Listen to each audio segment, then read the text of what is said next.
ഇല്ലാതായി കൊടുക്കുന്നത്. ഒന്നല്ല, ഒരു പ്ലാവ് വന്നിട്ട് വേറെ ഒരു മരം കൂടി എന്തെങ്കിലും ആ കാറ്റൊക്കെ അടിച്ചാൽ ഓരോ വന്ന് പൊളിഞ്ഞു. അതുകൊണ്ട് നിങ്ങൾ ഇതൊന്ന് ചെയ്തു തരണം, എന്തെങ്കിലും ആക്കിയിട്ട്. രാവിലെ നമ്മൾ വരുന്ന സമയത്താണ് ഇപ്പം എന്നെ വിളിക്കുന്നത്. അപ്പോൾ എന്നെ വിളിച്ച് കഴിഞ്ഞ് എന്നോട് കാര്യം പറഞ്ഞ് ഇങ്ങനെ മരം വീണിട്ടുണ്ടെന്ന് പറഞ്ഞ് ആ സ്പോട്ടിൽ തന്നെ ഞാൻ എമർജൻസി ഗ്രൂപ്പിൽ സംഭവം അറിയിച്ച് കഴിഞ്ഞ് കുറഞ്ഞ സമയത്തിനുള്ളിൽ തന്നെ നമ്മുടെ നെറ്റിൻ്റെ വോളണ്ടിയേഴ്സും അതുപോലെ തന്നെ എത്തിക്കുന്ന വോളണ്ടിയേഴ്സും എല്ലാ ആൾക്കാരും രക്ഷപ്പെട്ട് കൂട്ടത്തിൽ നമ്മൾ റെസ്ക്യൂവിന് വയനാട് റെസ്ക്യൂവിനൊക്കെ പങ്കെടുത്ത ആളാണ്. അപ്പം പിന്നെ നമുക്ക് കൂടുതൽ അറിയിക്കേണ്ടതില്ല. ഒന്ന് ക്രിട്ടിക്കൽ സ്റ്റേജാണ്, വീടിൻ്റെ മേലെയാണ് മരം വീണ് നടക്കുന്നത്.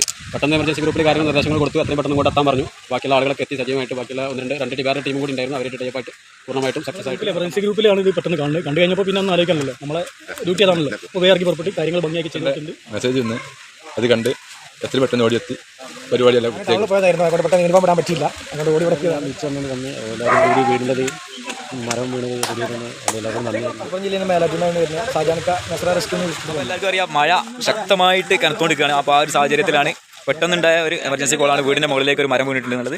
അപ്പോൾ ആ ന്യൂസ് കേട്ടപ്പോൾ തന്നെ പെട്ടെന്ന് ഇവിടെ എത്താനും അതിൽ പിന്നെ വേണ്ട സഹായ സഹകരണങ്ങളൊക്കെ അവർക്ക് വേണ്ടി വീട്ടുകാർക്ക് ചെയ്തു കൊടുക്കാനും കഴിഞ്ഞു. ഒരുപാട് സന്തോഷമുണ്ട്. ഓക്കെ, ബൈ, പിന്നെ കാണാം.